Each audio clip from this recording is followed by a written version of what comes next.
I mean, I could. I wrote one out.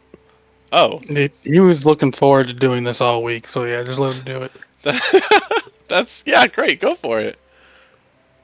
You have to add a tip to this thing? I No, mean, why? you do not have. You do not. I'm Hey, not expecting that at Do you all. want to add a tip? That's Mandatory 25%. Where's yep. your American gratuity, okay? Yeah, this is America. Obviously, we American. tip the DM. that's Yeah. not a requirement. I just didn't feel like unchecking the box when I was making the template. Okay, just getting the payment out of the way. That that's fine. I appreciate it though. Thank you. No, I'm not. Yeah, I prefer to get it out of the way, I'll because if tip I every don't, time I you will do forget about voices. it. Oh yeah, and you were saying, Brandy? I'll forget all the time. I'll tip every time you do voices. Oh God, I'll probably never get a tip. I'm scatterbrained like that. I know, really though, just do not feel like you're fucking obligated to tip. You're already paying. Like, no, the tip is not fucking necessary. There you go. I would go All so done. far as to say don't do it, but like if you want to, like I'm not gonna stop you. But like don't. You know? Alright. We're ready for the recap. Cool. All right, so sailing from Waterdeep, I arrived at Neverwinter, specifically in the district called the Beggar's Nest, traveling through the disgusting living quarters, if you could call it that, and I have encountered an old woman who provided information on a job opportunity by a dwarf.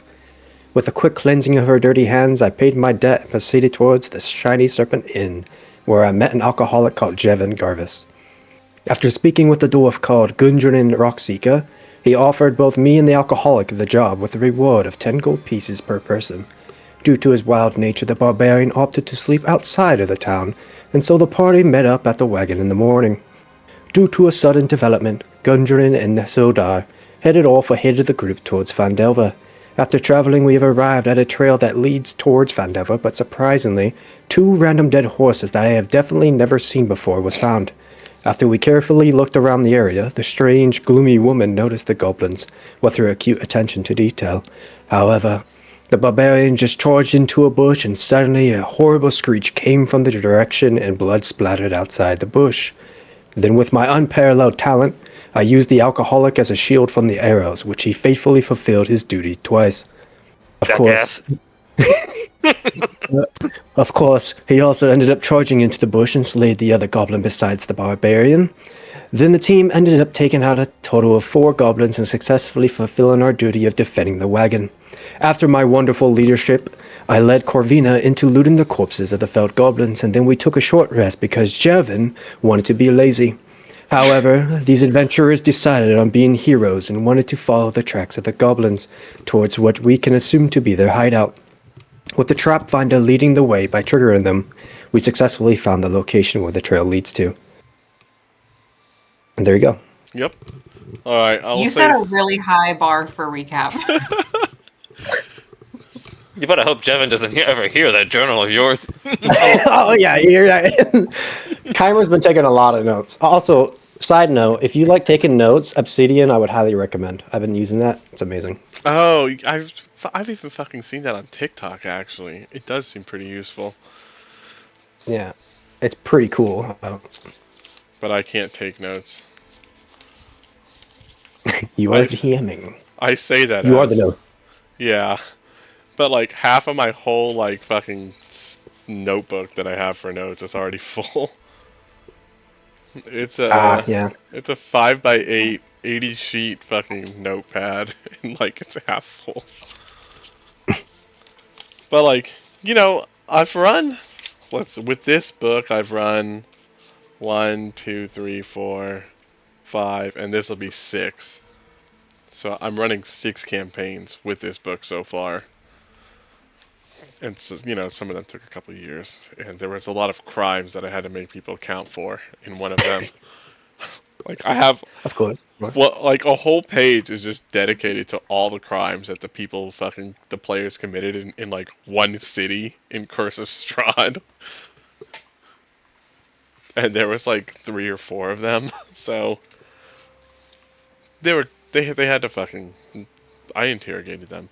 So yes, we're here. everybody check to make sure that you still have control over your tokens, please. Just move them a square.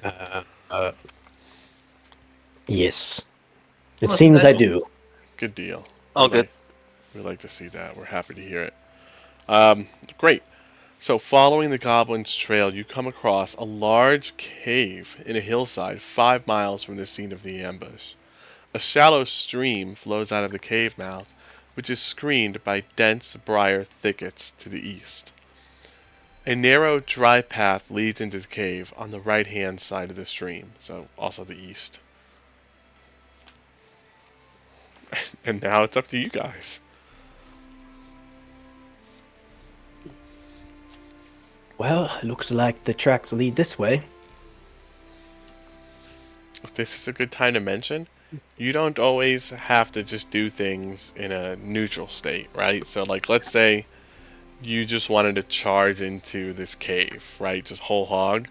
That's an option. But you can also choose to do it like, hey, I want to sneak into this cave, right? You could roll stealth and do that kind of trying to be unseen, right? You can always kind of give that option out of combat, and in combat, obviously, you can always try to stealth too. Um, you have a passive perception score, which is just going to tell you the things that you see just out of the corner of your eye naturally. But you can also choose to look using active perception. So I'm going to stop and stare kind of deal, right? That's something you can always just. I wanna look, and okay, roll perception, right? So those are some of the options that you have available to you. Just remember. I mean, Yes, I'm listening. I would definitely roll perception, but I would assume that's more of a group thing, right? Oh no, Because I think everyone would. because not everybody's gonna have the the same inclinations, the same kind of play style, right? So you do not all have to roll it. But if you want to, yeah, you can. Also, maybe you want to roll, but like the guy that's got like -2 in perception doesn't want to.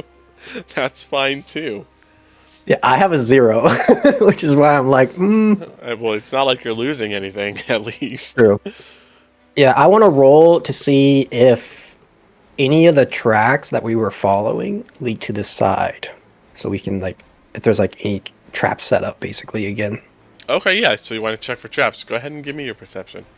All right. So you kind of get down. I don't want to say on your hands and knees, but one hand, one knee, right? Halfway there.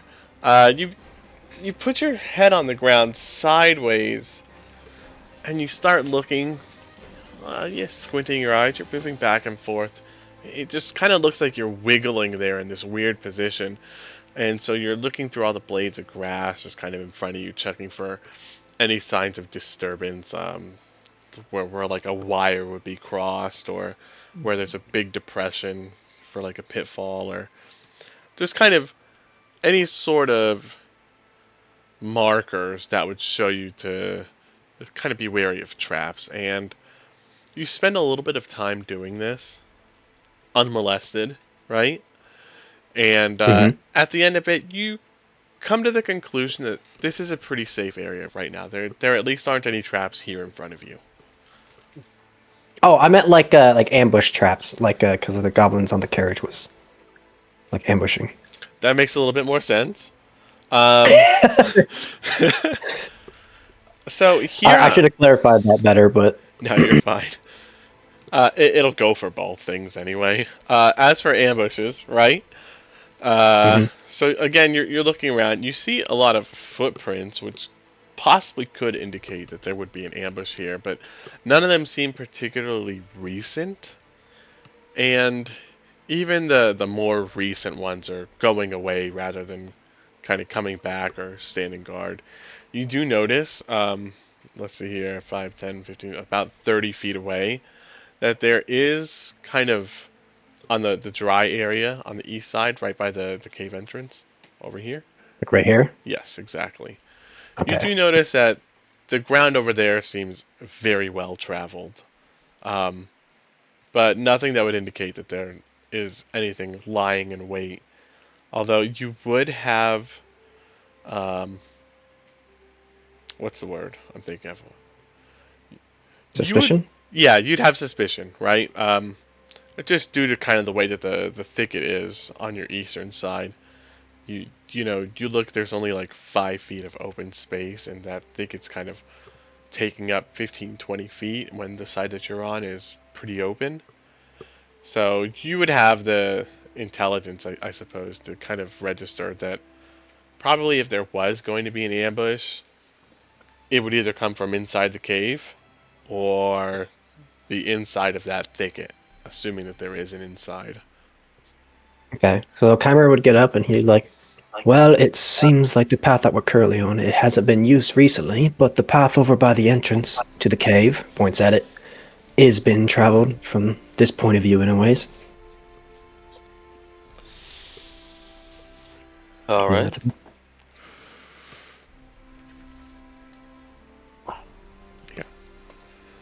So what would you guys like to do now? We don't want to try and sneak in. You can. Would you like to Well, sneak? that would be prudent, yeah. Okay. Anybody that wants to try sneaking, you can just roll me stealth. all right. Okay. Quick disclaimer though, I have like a 0 for that, so this is just gonna be straight roll, hope for the best. Don't worry. Hey, worse for me, I have disadvantage. Oh, that would have been a great roll. That would have been an amazing roll. I rolled a 2. All All right, guys, I think we're stealthy enough. Yeah, we are. So you feel like you're doing a pretty good job of being sneaky. That's how you feel about things. Mm-hmm. I'm not really one to take point personally, since I prefer range. Oh, that's fine. Who would like to take point then? So we're actually gonna go in here. I'm assuming. I could be mistaken. It's up to you guys. I mean, we did come all the way here, since you guys wanted to be heroes. We take out a band of goblins. May as well. Ah, So be it. You want to Take go it first, Jevin, or? I might as well try to go first. Unless Eric wants to. Yeah, I mean, he would go regardless if you're not going, but if you're just gonna go too, then. Because he doesn't really give a crap. He'll just walk up. Take it. Peekaboo. So, Everybody stop. I see a goblin. Oh, this is a good point. A good time to bring up a very important thing. When you're playing with me, I have dynamic lighting on, usually every map. And if it's not on the map, it's not supposed to be on the map, usually. There are times where I just forget to set it up. This is not one of those times, okay? What you see is what you see, okay? see water. So if you see a goblin, you do see a goblin, okay? Like, there's no question about it. No problem. I see like the edge of his token, like a little bit of the gold. Would that count as seeing him, or? It would count Maybe as like you a seeing something, right? Which Okay, just making sure. All right. in this situation is probably, what's your intelligence? 11. What's your wisdom? 11. That's enough for you to make the reasonable kind of logical assumption that this is a goblin and that he's there, you know? You're not going to, oh, well, it could be a bird. No. You know, given the situation, you're definitely smart enough and wise enough to know that this is not a bird. This is probably a goblin, and, you know, you just can't see the whole thing yet. So, yes. Well, since I see the goblin, has the goblin noticed me? Not that you can tell. Alright. Ambush time. Yep. Jevin's gonna take his hand axe. Mm-hmm. Can I... I was gonna ready action a Eldritch Blast for when Jevin attacks. Okay. So I'm gonna move up one more and then do the same. I have to look up the rules for cover, because they actually do have cover. These are going to have 3/4 cover. They're going to have a... Oh, actually, this is a good time to explain cover. So, cover is the way that it sounds, right? And I know like half of y'all are military, so I don't have to explain it too much. But for those of you that are unfamiliar with what cover is, it's when you're in a gunfight and you're hiding behind something strong, sturdy, that covers your body so that the bullets can't go through it or around it, right? We don't have okay, we do have bullets in Dungeons & Dragons, but we don't have bullets in this campaign. So, because of this dense thicket that the goblins are behind, 3/4 of their entire body is covered by a relatively impenetrable wall, for lack of a better term, right? So the result of that is they have a higher armor class, just because whatever you're hitting them with or throwing at them or shooting at them has to make it either around that cover or through it. And so, that results in a +5. With half cover, right? So half of their body is covered. That is a +2 bonus. 3/4 +5 total cover. They cannot be targeted directly by any attack or spell, right? Okay, and you said they're 3/4 right now? They're at 3/4, so they will have a +5. I'm listening. How does surprise actions work? Like let's say Jevin initiates combat, do we get our full turn before they move, or? Yes. Okay, then I won't ready action. I'll just wait until someone else initiates. Okay. Okay. So the thicket, like Yep. it's like where they are, or is it this right here? You don't know for sure.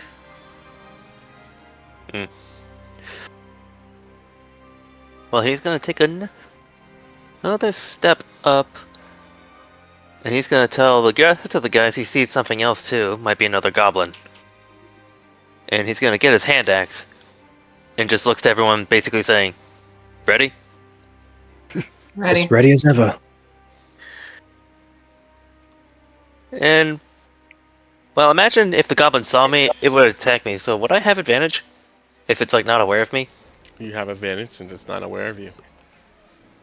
Excellent. Let's Now see that what we. you can see the whole goblin, right? Yeah, I can see the whole goblin. Now that you're getting a good look at him, you're noticing that this goblin is rather inattentive.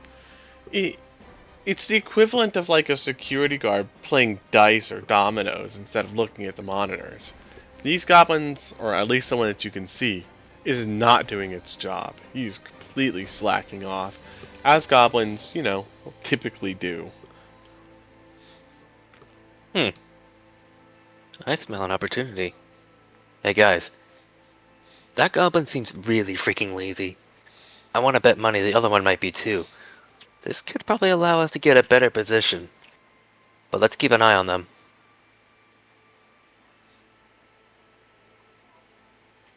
Well, So I mean, basically, just creep up a bit more. Once we all have a good view, we attack. sounds good to me. Sounds good to And me. Keimer will look at Eric. Yeah, Eric. I had to look at the name. Keimer will look at Eric and be like, "Do you have a range weapon?" I do, but I'd rather just smack him. Running through that water will probably get their attention. Yeah. I think we should move further north. Just look at Jevin and be like, lead on. Yeah, Jevin has his hand axe, and he's looking at the goblins for any sudden change in motion. Okay. You notice that the Like, northern yes. goblin is beginning Two goblins. to turn his head in your direction. You get the feeling that it's a now or never moment. Alright, I'm gonna yeet it. At advantage, right? Yes, at advantage. You do have advantage. Hand axe. That's 12. Okay, well, he doesn't have cover anymore from you. Okay, but the 12 is not going to be high enough to hit him. It's just going to kind of go a little bit too far to the left. So you throw your hand axe. It seems like it's going to bing him, but halfway through it begins to curve a little, right? Just from the natural kind of aerodynamics of the axe, right? You didn't adjust as well as maybe you thought you did. And so it kind of goes a foot to the left of the goblin. But you see it jump. It's definitely shocked. And not by a small amount. Now or never. So put yourselves in initiative, and we'll give you your turn. Oh. That's a really good initiative. 1, 2, 3, 4, 5, 6. Good deal. Except for me. I'm dead last. That's okay. Dead last isn't always a bad thing. All right, Gotta get it out of the way, I guess. Eric, it's your turn. Okay, so natural 20s on initiative is not automatic first. No, it's not. Some people do Okay. that. I'm not. I just some wanna make people sure. in that regard. Take it the water's rough terrain. No, the water. It's not deep. You don't know how deep it is, but it's not so deep that you'll sink. Nobody's taken a really good look at the stream yet. It's slow moving, that you can tell at a glance.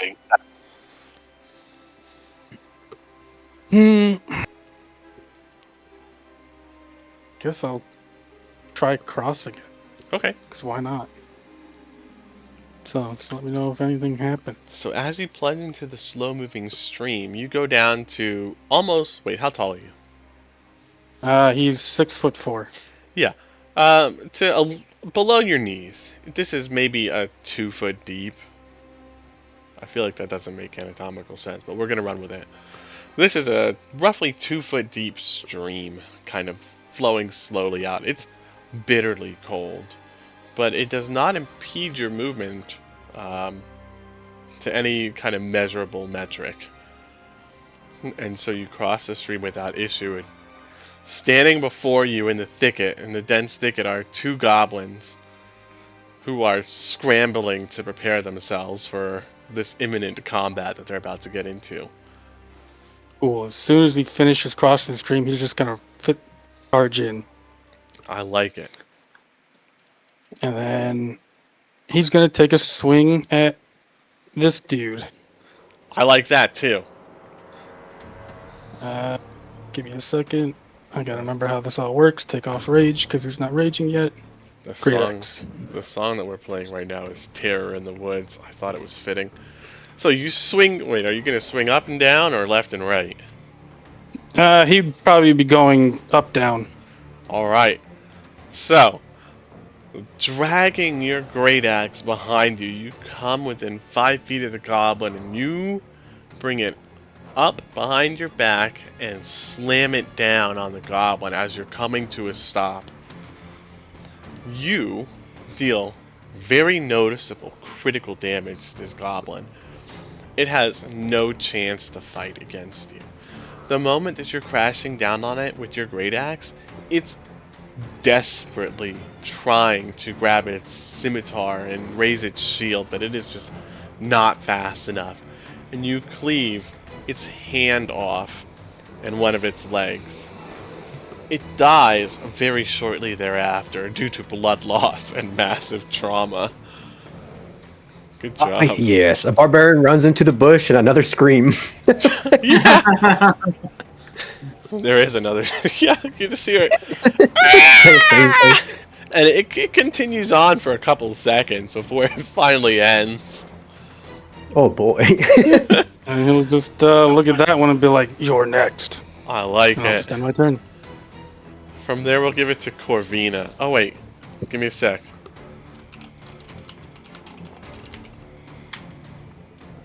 Alright. Does this work? Do you have any options added, Corvina? Does what work? I've started the Battle Master. You know what? Here. Roll your initiative again, Corvina. I'll put you on there. Let's see if this works.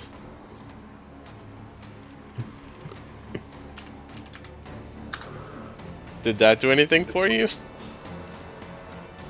It's saying I can go. Oh, yeah, I know. It's still her turn, I'm sorry. No, I know. It's just Okay. kind of, Okay, it came up for me. It just took a second. So it says I can select an action and I can direct spell, move, weapon attack. Mm-hmm. That's Okay, yeah, great. so it did work. I Okay, would so have- I'm gonna move a little because I actually can't see the still living goblin. Okay. So this guy, is he undercover? How much of his body can you see? 75%? If you can see 75% of his body, he is not undercover. Okay. Then I'm going to cast Guiding Bolt. Oh, okay, nice. Good deal. Using spells already. Oof. Trigger happy. Destroy them all. My first one, I'm really excited. I mean, go for it. Guiding bolt's pretty dang good too. Yeah, the Yeah, that should. Oh yeah, gotta check his armor class. You don't have advantage, do you? No. Yeah, Or- she should. It's the prize round. Yeah. Oh, yeah. Yeah, you should. Roll again. So do you want me to roll again? Yeah, for sure. Trust me, you want you to roll again too. Lord Almighty. That hits. All right, so tell me about this guiding bolt, that because he's gonna die. 2 times over, as a matter of fact. Tell me how this is done. I'm just hurling a giant bolt of light. And hurl it you do. Let's see here. You hold your hand up in the sky and it seems like a giant radiant arrow materializes in your hand and you throw it forward like a javelin. And it goes flying through the thicket, through the bushes, through everything. And you can see it come out the other side as it just pierces a gigantic gaping hole in the goblin's chest, and he simply falls to the ground, silent and dead. It's magic. It doesn't care about the thicket. It just went through it instead of around it. Oh, and now I can take you guys out of your turn order. Ooh, if you're using spells, I don't think I have spell tracking on. That's okay. I subtracted off my spell slot I used. Good deal, thank you. I will try to get the API for that tonight. I forgot to do it this past week for some reason. But yeah, so the fight is over. And I'm going to have to change your music again.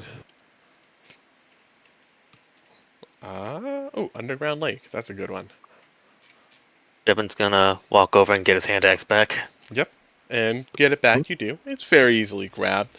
You notice there's a little bit of a chip on it, but it's nothing that's going to gravely impact its fighting abilities. Got some powerful magic there, witch. Looking at the goblin that was fucking blown to bits, pretty much. If you were so inclined, you would be able to stick your entire arm through his chest. That's how big of a hole it left. There's also some mystical dim light that's glittering around his corpse because it's guiding bolt. Usually I thought the light was supposed to heal people. Ever heard of Wrath of the Heavens? Yeah, I heard of it, but I'm more of a under fan.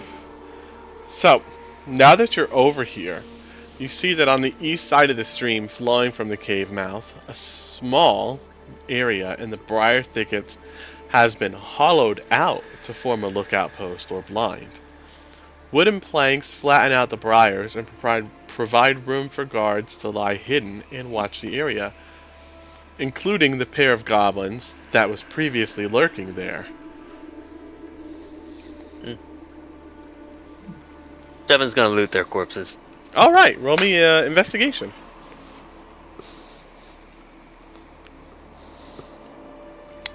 Okay, not bad. You are able to retrieve a short bow and 4 arrows total from the both of them, in addition to 4 copper pieces. Okay. And I'll write that in your roll 20.